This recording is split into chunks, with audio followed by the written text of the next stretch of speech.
Happy Tuesday to you and you and you and you and you. Wow, this month is going by so quickly, you guys. I cannot believe it's the 26th of July. But here we are. We're covering Seeking Sister Wife, Season 4, Episode 8, In Love with Your Brain. Now, listen, you guys. My disclaimer from the very jump of the show is that I'm going to be talking a lot of crap. Hey, Crystal. Hey, girl. Hey, I'm going to be talking so much crap because I'm telling you, Jared, where are you? I need you to come and co-host this show with me because I do not understand what the hell is going on. That's how I feel. Hey, Mandy. Hey, girl. Hey.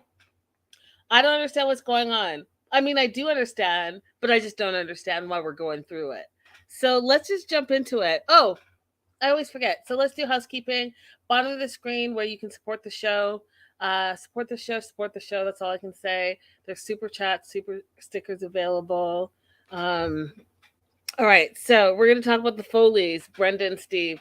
Brenda does not want. Who said it? I think it's Bill Clinton. I think I'm trying to say something like Bill Clinton, like, read my mouth. Brenda does not want to be in a polygamous relationship.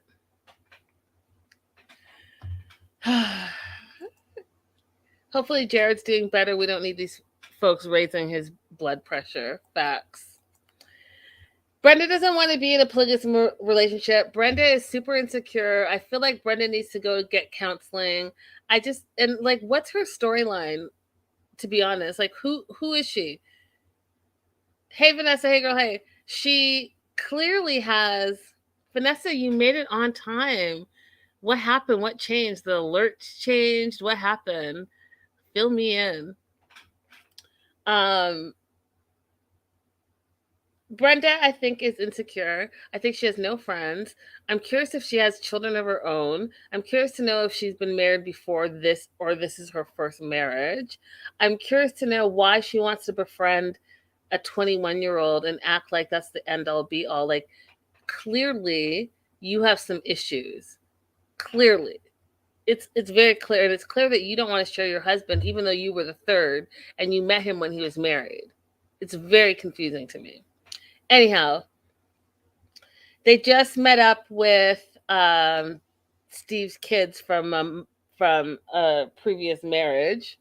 And both kids are just like, well, I think the son really wants his love and affection and attention. So the son's kind of trying to just be cool and do whatever and whenever.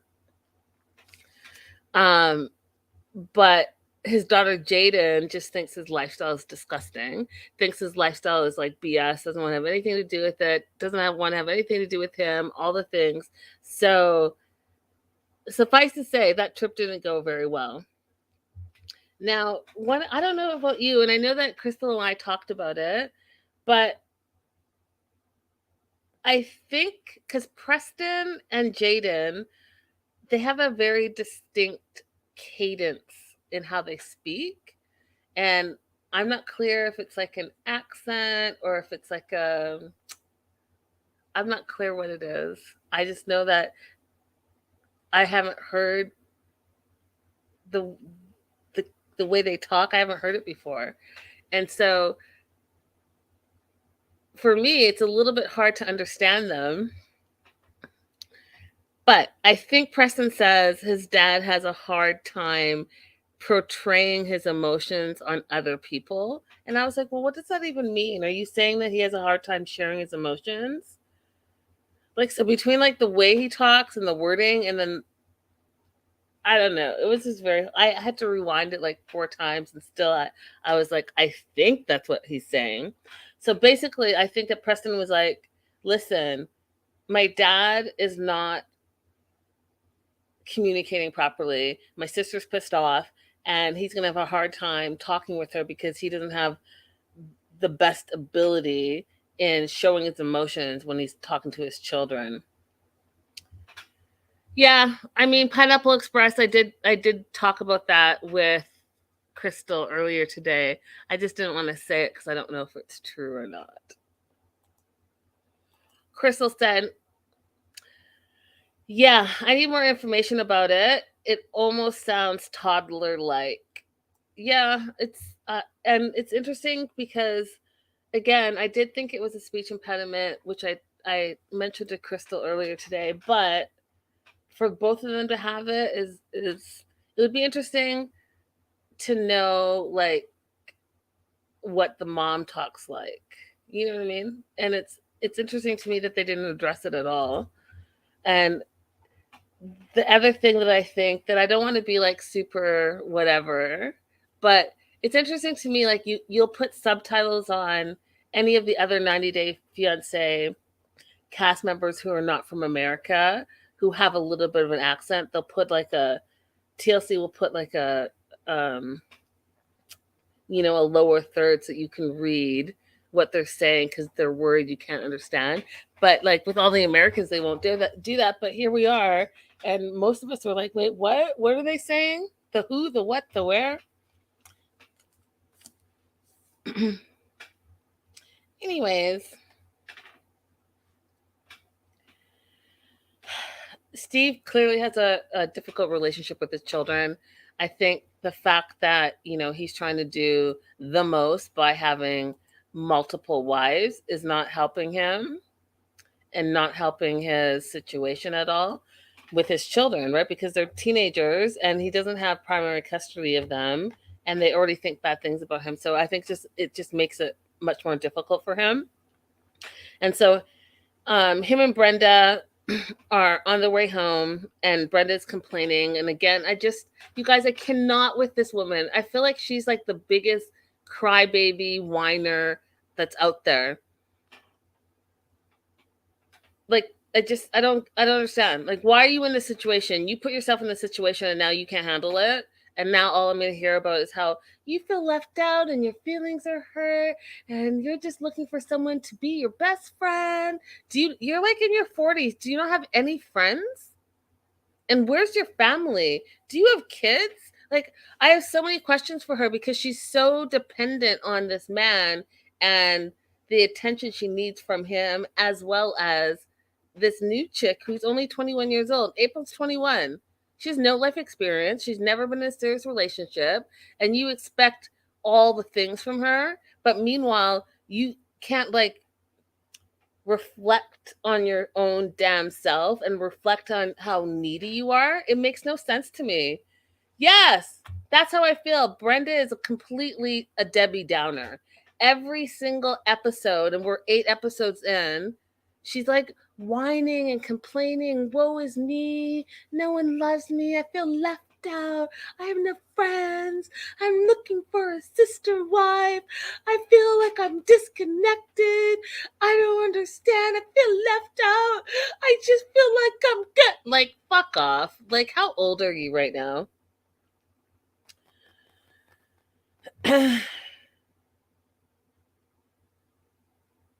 Like, how old are you right now, Brenda? Vanessa says about Jaden and Preston, it's possible they both have genetic hearing issues.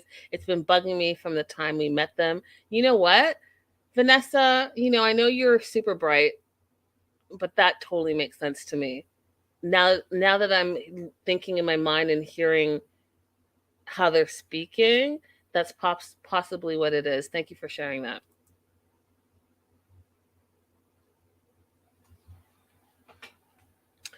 So anyways,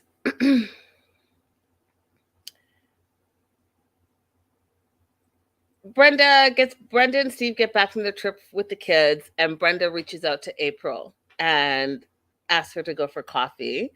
And Brenda wants to talk about, their last conversation, because remember the last conversation was a shit show where she was like, again, just whining and woe is me and I feel left out and blah, blah, blah. Right? So she goes on to say that she tells April, listen, I feel like you and Steve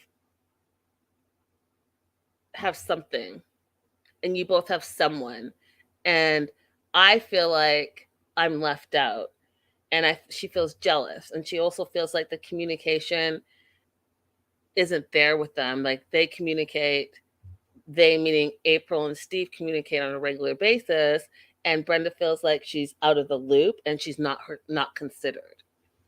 And I'm like, well, Brenda, I need to know your backstory. Like, how did you get into this relationship? Because you came in as the third, like I said. And what was your communication like? Did you communicate directly with Steve as well as his ex-wife? Like, how, you're not new to this. You came into this relationship as the third person, so you know how it rolls. However, I personally think, and I'm going to continue to say this, you were happy that the wife was like, peace out, I'm not feeling this, I'm not trying to live this polygamous lifestyle. And then you thought, oh great, he's gonna miraculously change, he stayed with me, he's gonna love me and be with me, and it's just gonna be the two of us, and he's building us a house, and we're gonna be together forever. But instead he's like, oh no, let's get a younger, prettier version of you. And now she's feeling all insecure. Vanessa says Brenda is needy, but her husband doesn't dote on her at all. I don't see any chemistry. Well, I agree with you, Brenda. Excuse me. I agree with you, Vanessa. I think Brenda is needy as fuck. I don't see Steve doting on her, but I also think Steve is kind of over her because she's so needy. She's over the top needy that he's just like, yeah.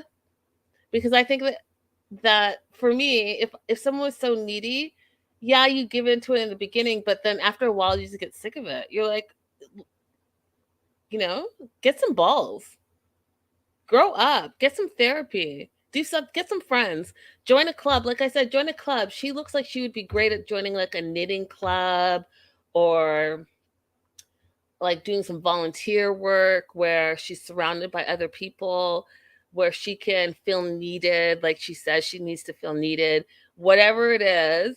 But I think he's over her, and like the rest of us, exactly, we're all over her. Like the rest of us, we're completely all over her. She's just so extra with it. So anyway, she's at this coffee with April, and she's basically like telling April, you know, I just really need more attention from you. I really want us to be close. I really want us to be like, you know, sister wise. And April's like, well, you know, when we're together, everything seems to flow and seems to be fine. And don't forget, April's only 21 years old. But she's like, you know, when we're not together, yeah, I tend to just focus on Steve because she's only 21 and she's never been in this polygamous type of relationship, so she only knows to one-on-one. And you know, clearly she is heterosexual, so she's like, I'm going to focus on the person that my attention is, and my attention is to Steve. So she does feel bad that it bothers Brenda, but she actually doesn't know what to do because, again, remember, she's never been in a really committed relationship because she's only 21 years old. Hey, Rodella. Hey, girl. Hey.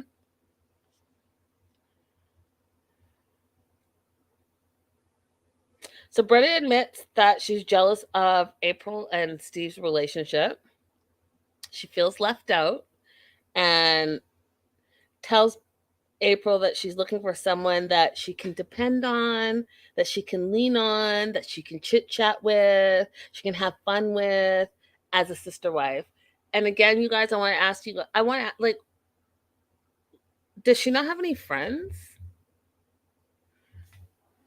Does she have not have friends? Does she not have siblings? Does she not have parents? Does she not have coworkers? I'm trying to figure out what this woman is about. I'm going to need the backstory, and I need it immediately. Do you not know anyone in your life that you can have chit chats with?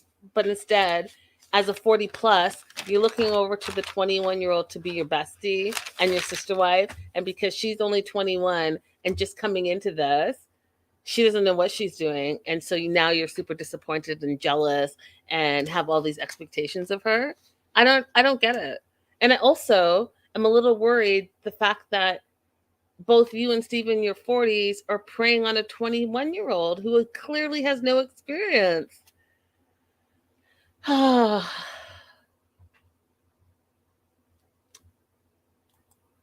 Crystal says she needs a therapist first.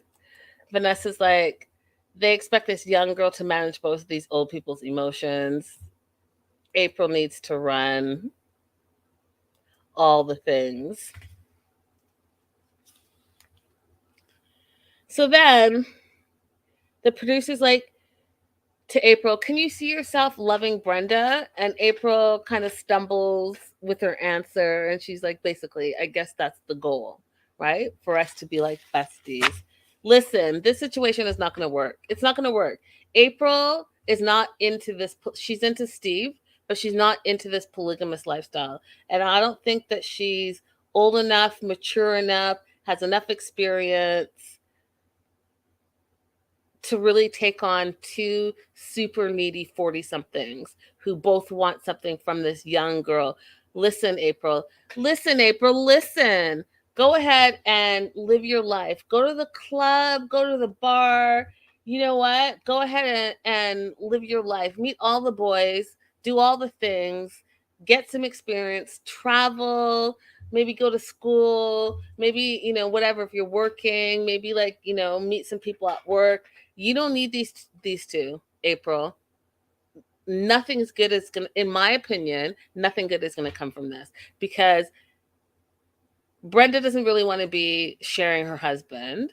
Plus, she's super needy and has all of the lack of emotional maturity that she can't teach you shit. So just run. And Steve just wants to like have younger, hotter versions of his wives. That's what I feel. And so it's not a win-win situation. It's a win-lose situation. Only person that's winning in the situation, if April indeed decides to stay in this, whatever this is, relationship, is Steve. Everyone else loses.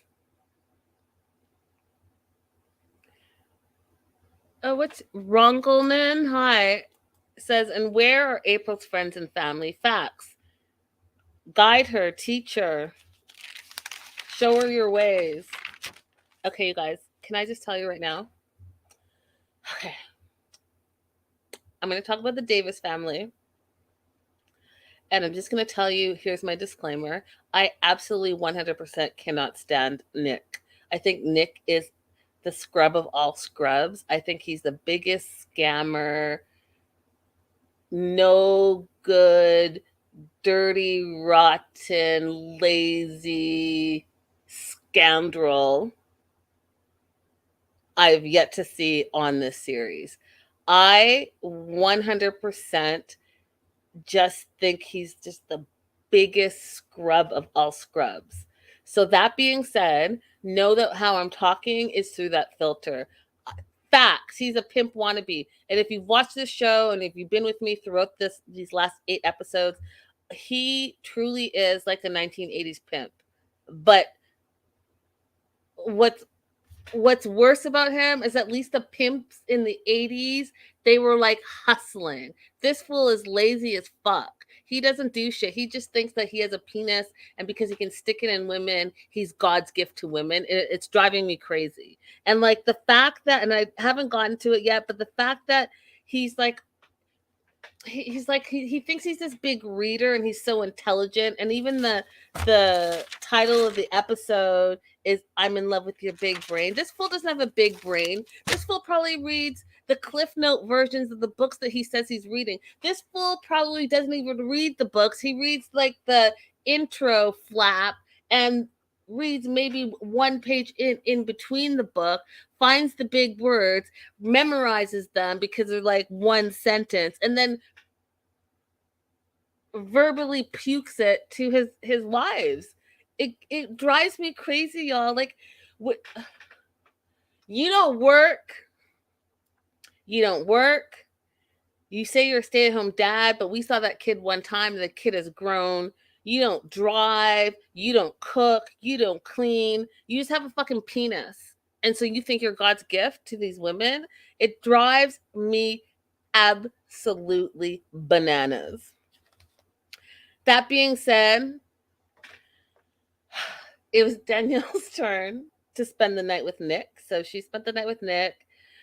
She is like, oh, I didn't sleep very much. I didn't sleep very much because Nick and I were up all night. And I'm glad that we had this opportunity to be together and be intimate and all this stuff.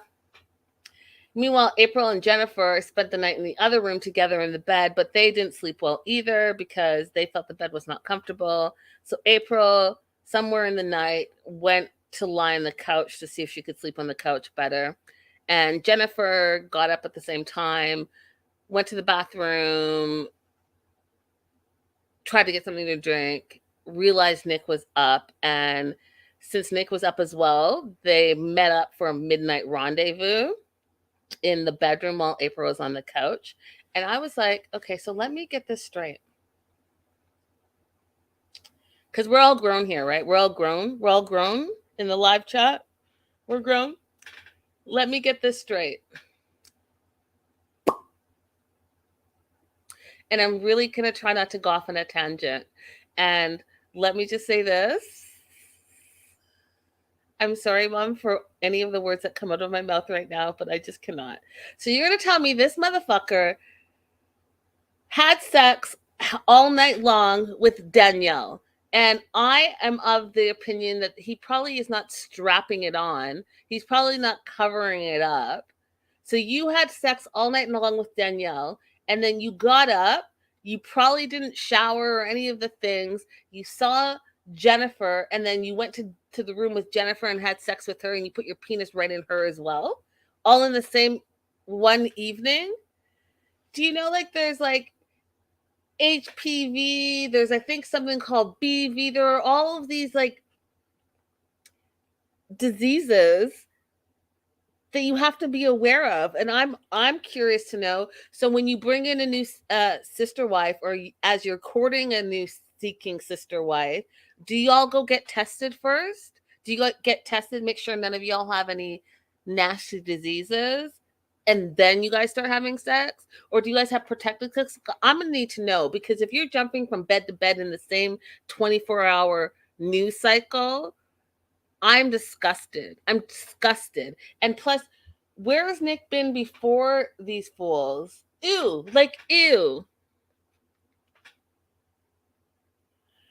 Oh, hi, Arlene. Arlene says, I'm 70 years old. I consider myself grown, but never came across a Nick in all my years. Arlene, consider yourself blessed. You should have hopefully bought one of those lotto tickets that I'm hearing about that's like bazillion dollars. I hope you bought one, because clearly you have been blessed. Vanessa says, I'm pretty sure he's nasty as fuck, and not in a good way. Yeah, you guys, like, I really need to know how it works. I need to know what that process is, right? Because as grown folks, we're going to want to have those conversations, but I don't feel like we heard what the conversation is. And meanwhile, you're rotating out. So the first night you slept with Jennifer, the second night you slept with Danielle and Jennifer, and you're feeling like, oh, you're the man. And I'm just trying to figure out, like, are you having protected sex? Like, what does that even look like? Ew. So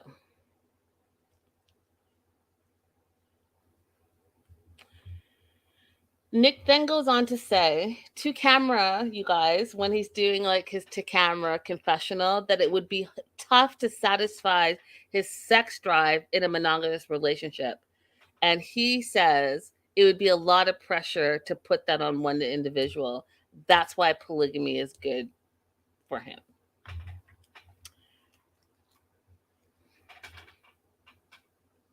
You know what I want to say, right? You know what I want to say. First of all, Nick. Sounds to me like that's a you problem. Sounds to me like you might be a sex addict. Sounds to me that your nasty, dirty, ratchet self perhaps might want to also just get some therapy and figure out why you feel like having sex all the time is the answer to all of the things. And I know that in this episode I heard him say, like, this is his dream come true. How old are you? Like, I get it that men are like, oh, I'm a player from the Himalayas and I can do this and I can do that. Woo, woo, woo. I get it. You want to spread your wings. But Nick, you're old as fuck now. And you're still acting like you're a teenage boy.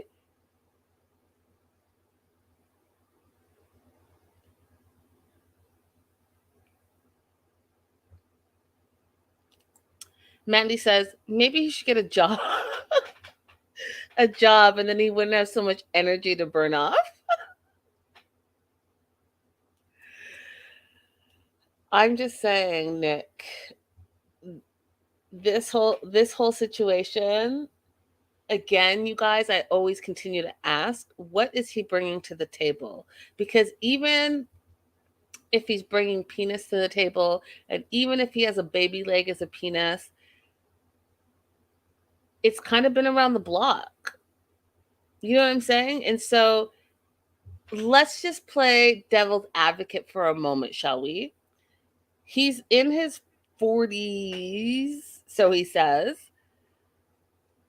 How long will he be able to put up with this? So, like, let's give him another 20 years, right? Then what? Because if you're only bringing penis to the table, then what? You're going to just pop the blue pills and continue bring penis? Like, how are you the prize here? And I don't understand. I just don't understand. I just don't understand it. I don't understand it.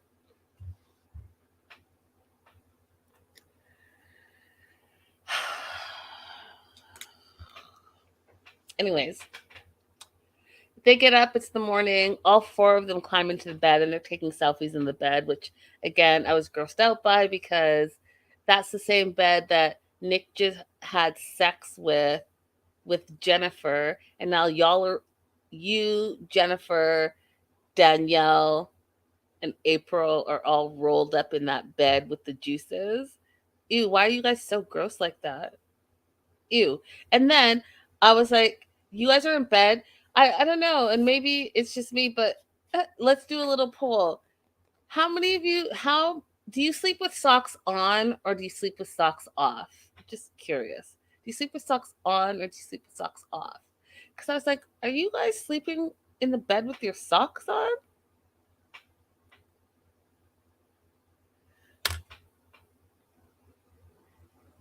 Do you guys sleep with socks on or off? I'm very curious. And if you're watching the replay, let me know in the comments.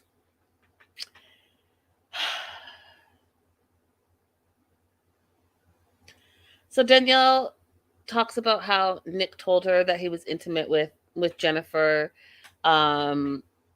She's not used to it, but she's willing to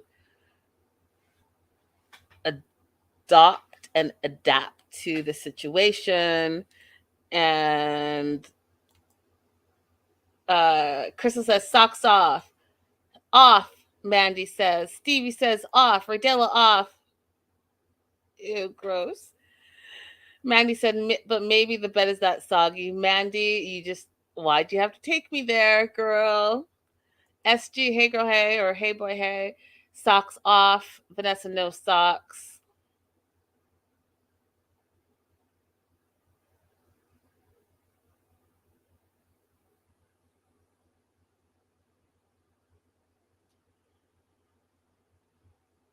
Arlene says no socks. Okay, so yeah, I feel like, and you guys already know how I feel about, and Crystal, don't freak out, but you guys already know how I feel about shoes in the house. I feel the very same way about socks. Okay, so shoes in the house. I don't sleep with socks on, and like you don't you don't sleep in your outside clothes. All the nastiness that you're bringing in. It's the same thing I feel about shoes belongs to whatever you wore for the day. What you're not about to do is wear your outside clothes and then lie up on my clean linen in my bed and go to sleep. That doesn't make sense to me. Yes. So, that being said, they're lying in that nasty ass bed, and Nick says, is someone going to make me breakfast? No, is someone going to make me food? Or what? So he wants breakfast. And then my note literally says, what the fuck does this dude even do? So you don't do shit.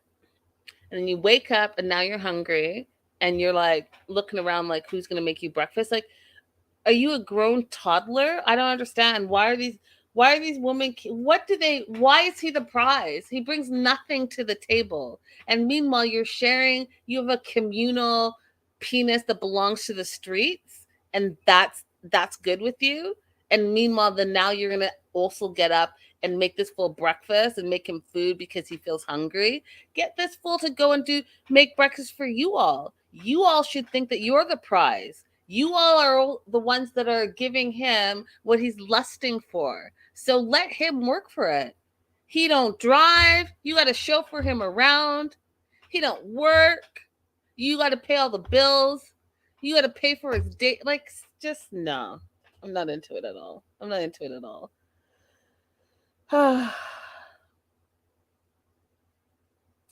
Nick says the situation is a dream come true for him. All his sister wives in one bed, with him able to like kiss up on all of them and be good. Clearly, you think you're living, I don't know, like a Playboy lifestyle. Okay.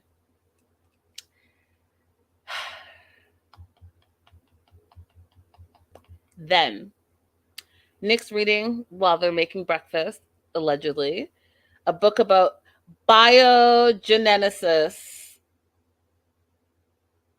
And he says that it's about life arising spontaneously on its own through natural directed processes called homocreality. And I was like, I don't know what homocreality means. I'd have to look it up. But I know for a fact that he doesn't know what it means. I know for a fact that he read the intro, the bio, the back of the book, and acted like he's actually reading this book. I know for a fact that Nick didn't pack a book about biogenesis to go on his sex weekend with 3 women. I know for a fact that he did not do that. I know for a fact that Nick is not reading anything about anything scientific. I know for a fact that Nick is not educated. I know for a fact that Nick doesn't have a university degree. I know for a fact that this motherfucker is running the long game. Go ahead and buy a book or get a book or rent a book or whatever the case may be about something you think is super knowledgeable. I'm not, you know what? I'm about to show you what I mean because I'm gonna tell you this is how easy it is to be a scam artist.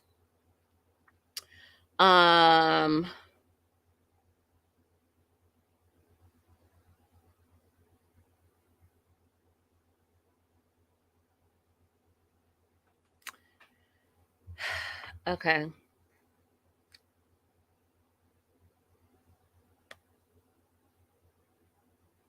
Biogenetics, trait inheritance, and molecular inheritance mechanisms of genes are still primary principles of genetics in the 21st century, but modern genetics has expanded beyond inheritance to studying the function and behavior of genes. Gene structure and function, variation and distribution are studied within context of the cell, the organism, dominance, and within the context of a population. Genetics has given rise to a number of subfields, including molecular genetics, epigenetics, and population genetics. Now, woo, I sound like I know what the fuck I'm talking about, right? I have no idea what I'm talking about. But guess what? Anyone could do that. I can get a book about whatever and say whatever, say some big words and act like I am so thoroughly educated. This is, listen, you guys, listen, y'all. I cannot with this fool. I cannot. Again, what is this fool bringing to the table? Nothing.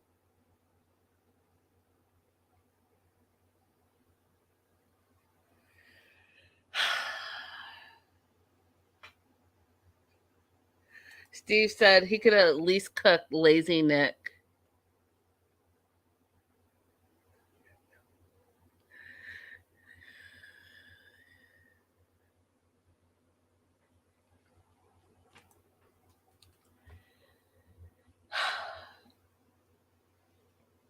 So,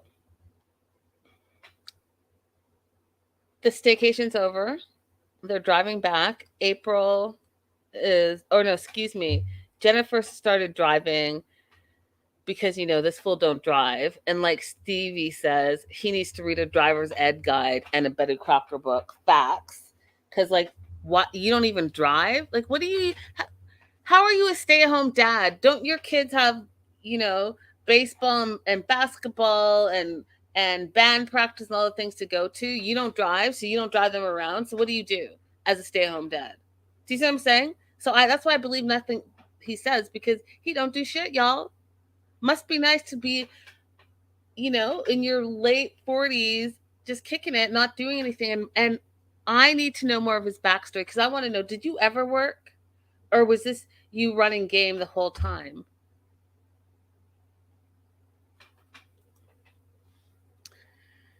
So they're driving back. April says that Danielle did really well this weekend. And that was it's weird wording to me. Did really well? Is that weird to you? It was super weird to me. I just think it's weird. She did really well. In a dating relationship?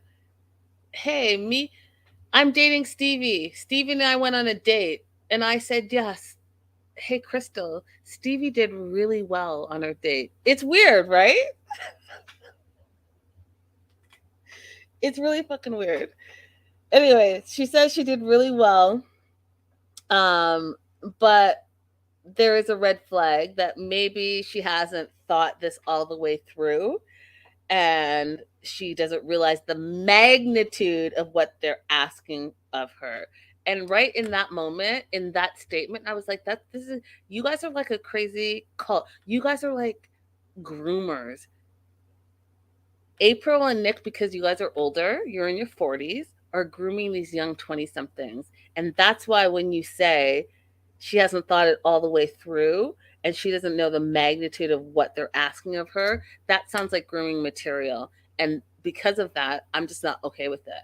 Yeah, Danielle doesn't know. She's never been in this situation. Plus, she's only 20 something. She's never lived her life. All you older people who've had life experience are preying on these young girls. And you know why you're preying on them? Because you know they don't know any better. And then for you to say, like, hey, she doesn't realize the magnitude of what they're asking of her. I just, in my mind, I was like, do you guys have a dungeon in your basement? Because this got creepy as fuck.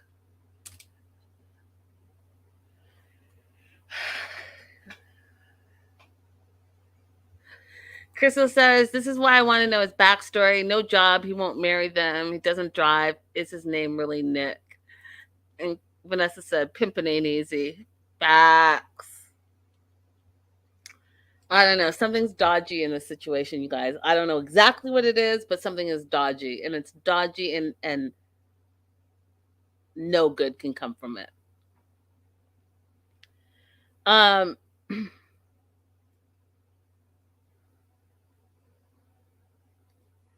In the breakfast, Jennifer is feeding Nick grapes.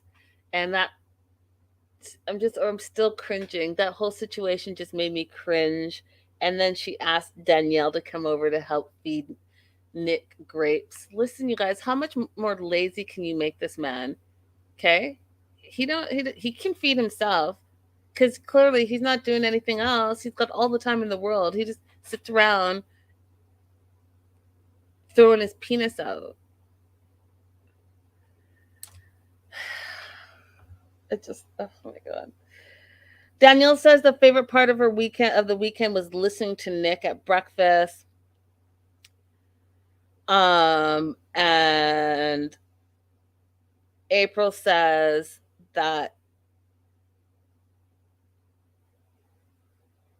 she loves him so much, and the reason why she loves him so much is because of his big brain. Okay, if I could roll my eyes further back in my head, I would.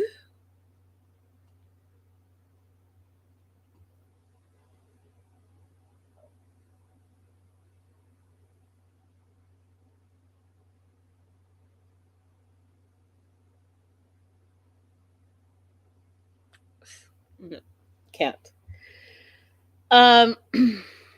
So what's the weekend takeaway? Danielle says her weekend takeaway is that she realizes that it's something that she can be comfortable with. She realizes that if she really wanted to do this, she would be able to do it. But she's still hesitant about bringing on another sister wife, which I would be too, because again, if you guys know, Nick doesn't marry any of them. Nick doesn't do shit. The women marry each other, and Nick expects to bring on another woman for Danielle to marry. So he's like hands off, right? He brings his penis to the table and that's it. Oh, but you can have his last name so that you can all share a last name. Arlene says, if he can't pull a grape off, he would starve. Facts. So, the three of them, April, Nick, and Jennifer, have a good feeling about Danielle, but they realize they have to take it slow with her. And they also realize that because they're such in a hurry to add another person, they realize they're going to have to take it a little bit slower because she's not going to be into it, which is absolutely true. Moving on to the Merrifields, Danielle and Garrett. Listen, Garrett, go ahead and just tell Danielle that, hey, you can have the house, take care of the kids. I'm going to quickly just go and be with Roberta because that's who I love and that's who I want to be with. Let's just save everyone some trouble. He don't want Danielle anymore. He wants Roberta. He wants Roberta 100%. And I think about the interview we did with Jared, and Jared was absolutely 100% correct when Garrett thinks that Roberta is this exotic woman from South America that he's just so enthralled with. He's tired of his regular ass US bred wife that he's been with forever. He's done with her. Like, you can even see the way they talk. They talk more like they're like buddies than anything else. Anyways, they're in their new home. They're calling Roberta. They're not sure she'll pick up or not because she hasn't been picking up for most of the calls. She finally picks up. And again, I've had this conversation, I think our last show. She says that she's going to email immigration. And again, I just know how immigration works for Canadians, for Americans, for Africans. And I just know that you just can't just send an email to immigration and they're going to email you back. Like, it doesn't work like that. But again, I don't know how it works in Brazil. I don't know how it works in Brazil. I'll say that. Like, I just don't. But okay. The other issue they're having is the language barrier. So, long story short, Garrick is saying her visa is approved 100%, but she needs to come to America within a month. And she's saying that there's still info that she needs from Garrick to send to immigration in order for her to get a passport. Now, correct me if I'm wrong, but you can just get a passport as an individual citizen. It has nothing to do with anything. And so if your visa is approved and you have a passport, then you can travel.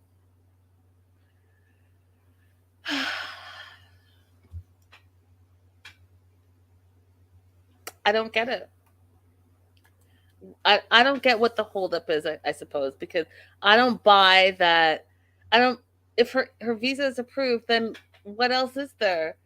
We all have our passports. Our passports in our home. You put your visa in the passport, the stamp in the passport, boom, you go. What's the issue? Who needs to email whom for what?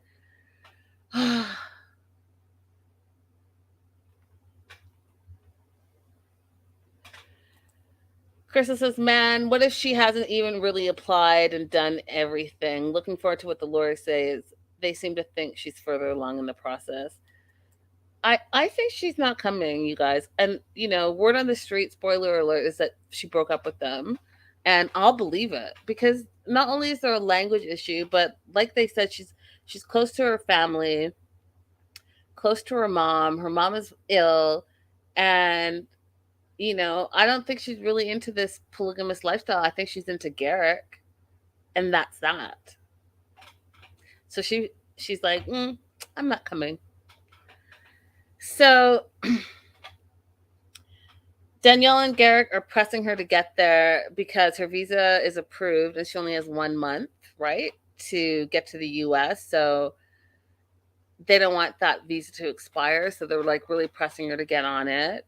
And in the midst of the translation and her saying what she needs from them, they read that you're going to send me a baby. And they got a whole laugh of that, right? Like immaculate conception And Garrett's like, we don't have a baby, but we need a baby.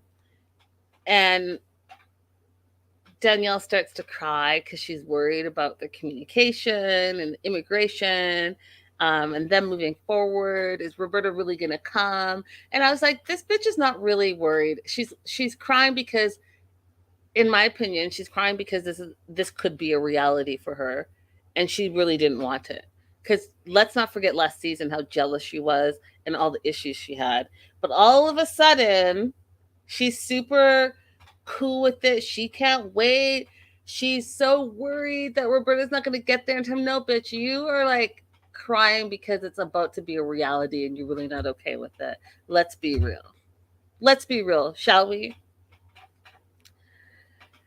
So then they're out to dinner with Danielle's brother, Sam, and his wife, Samantha. We met them in previous seasons where Samantha wasn't really for this whole polygamous lifestyle, but she's like, we love you, so we'll support you. Whatever it is that you're doing, you'll do.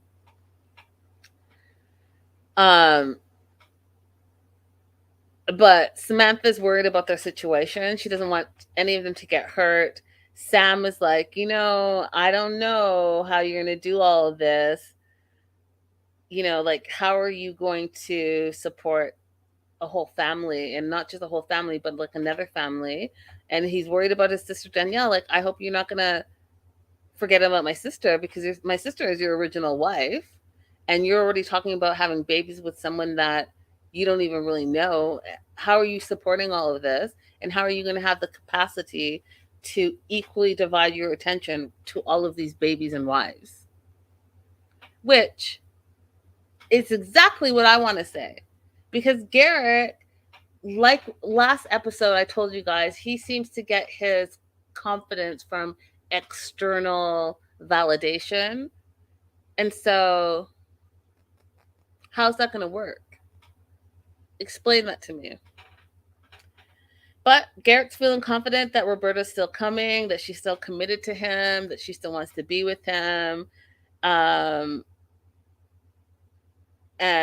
Sam's like, well, are you sure? No, excuse me, Samantha, the wife, is like, are you sure she's really committed to coming here? Does she really love you guys? Or is this just like a green card situation?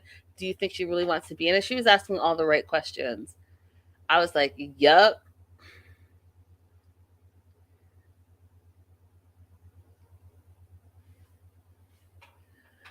Arlene says, does anyone think Roberta is changing her mind? It was okay when she was the new girl. Once Danielle started looking for another wife in the mix, I don't think she would want to be a part of it. Yeah, I don't think, like I said, Arlene, the word on the street is she broke up with them and she doesn't come to America. So that's the word on the street. And if we look at what's the trend, we're already in episode 8. They've only talked to her like 2 or 3 times on the phone. So I would tend to believe the word on the street right now. I don't have the receipts, but I'm thinking that she does break up with them. So we're just seeing that play out during this episode, or during this season, I should say. But Garrick wants a baby with Roberta right away. And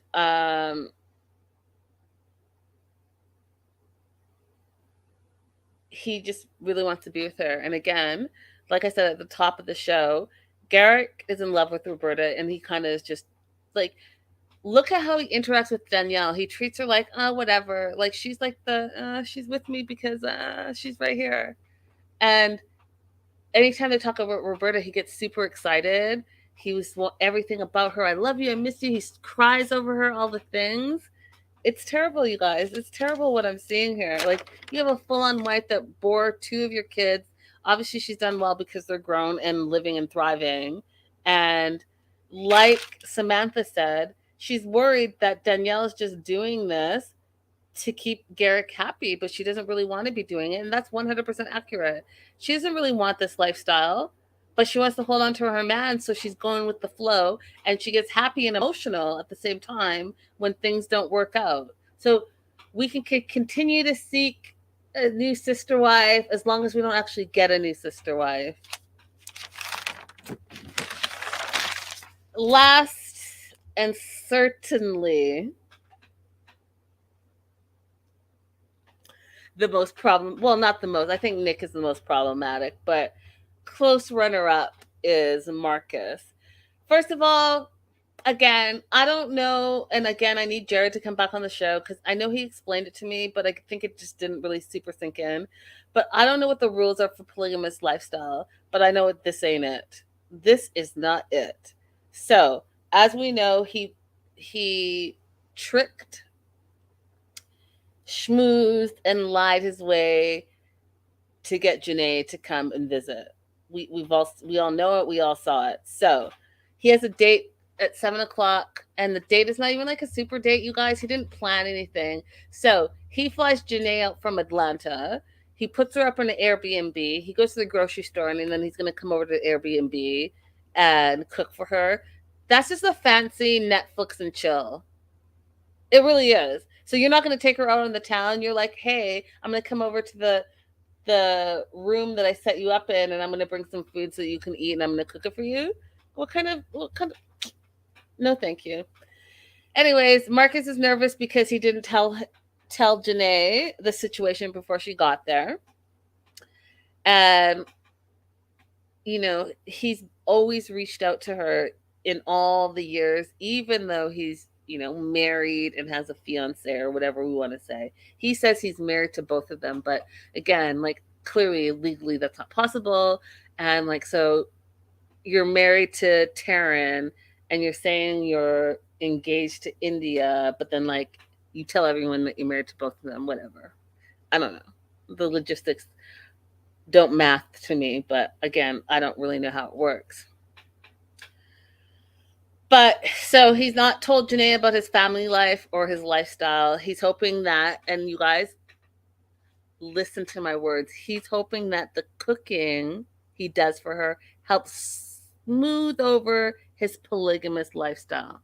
So you think a salmon breast and some potatoes are going to smooth over the fact that you haven't told this woman that you have a wife and a girlfriend and 10 fucking kids from 8 different baby mamas? You think a little bit of salmon and some potatoes are going to smooth that over?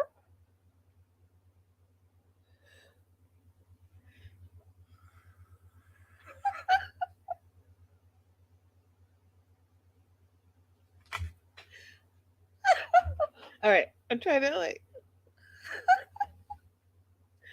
okay. First of all,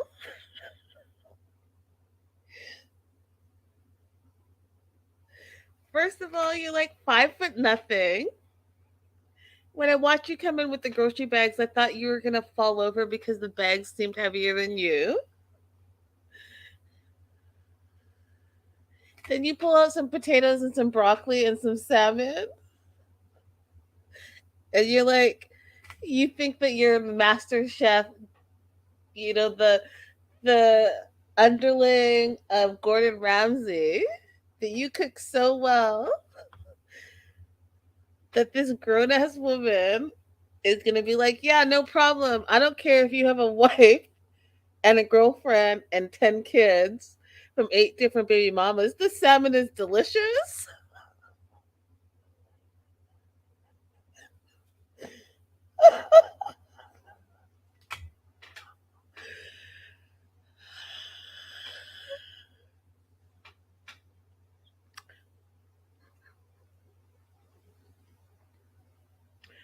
Okay, so Janae, we know, met Marcus like 5 to 6 years ago. She's 35 years old. She says they were good friends. She was a bartender, but then she moved, so they lost contact. And then he reconnected with her, and she's excited to see him, but she's nervous. And she didn't say this, but I'm saying this because when she opened the door, I was like, he is so short. He's so short. She had these little bitty kitty heels on, and she was still towering over him. Anyways, dinner was supposed to be at 7. He showed up late. She was not impressed with that, so that was like strike one for her. He's making her, like I said, some salmon and some potatoes and some broccoli, and he cooks with a lot of butter, he says. So he's hoping to butter her up in order for her to be okay with his lifestyle. He asked about her dating life. She's like, oh, it's complicated, but really nothing you can be concerned about. And she's like, what about you? And Marcus says, well, when we were talking, Taryn and I were on the outs of our long-term relationship. But you mean marriage, right? Because you're married to her. So your long-term marriage, Marcus. She moved out, and he's like, I was ready to move you in immediately. And she's like, oh, that's awkward. And then he goes on to say, so anyways, she came back home. And during the same time, he had met another girl named India. And then his words, quote, I'm kind of married to both of them. She's like, what the hell does that even mean? He explains that he's in a polygamous family, and the reason why he flew her out here is because in the kind of in the process of looking to add a third wife to the family. And she's like, her face just fell. She's like, not feeling it whatsoever. She's 100% upset. She's like, I have to go to the bathroom. And then she's like, so you flew me out here as a setup so that you can spring this off on me and soften the blow instead of being a real man that you claim to be and springing on me right now like this? She's pissed. She's like, you could have told me this over the phone. I clearly wouldn't have come. It's not fair to me. This is wasting my time. I'm not into this 100% at all. And then he's like, oh, this didn't go well. And she's like, yeah, I didn't need to come all this way to be here to be told this. Is this a joke?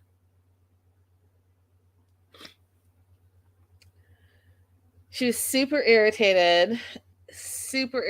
And so dinner's ready. They're eating at the counter, and he's chowing down like he has no issues, no problems. She's looking at him, and she's like, why would you think that I would want to even do this? He's like, well, think of the bonuses.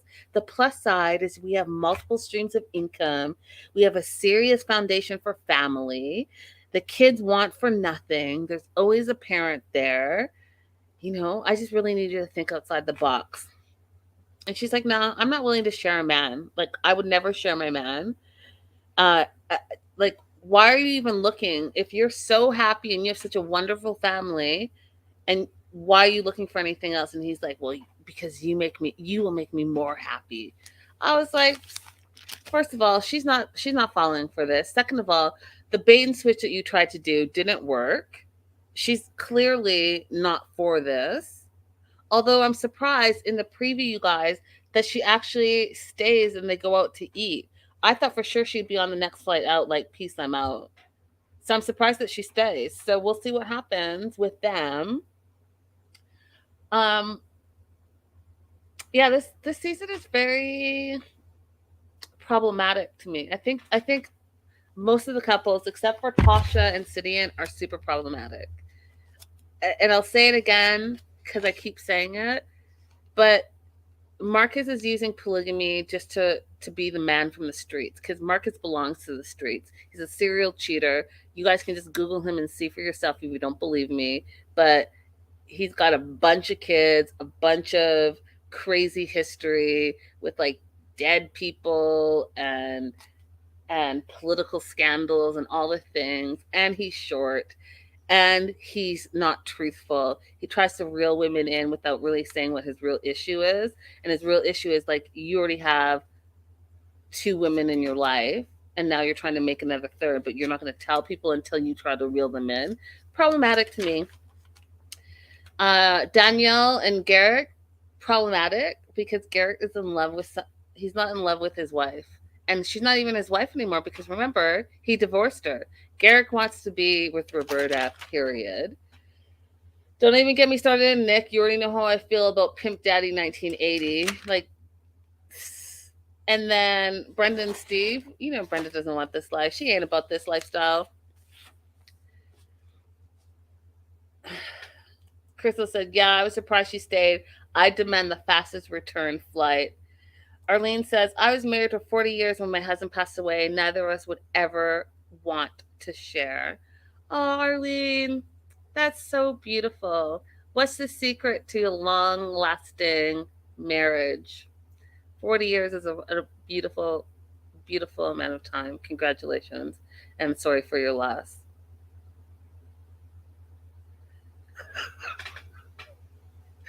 Crystal said, I'd break the third wall and be like, production better run me my money for a return flight. Facts. Anyways, y'all, thank you so much for being here. Don't forget to like and subscribe, and I'll see you guys tomorrow. Bye for now.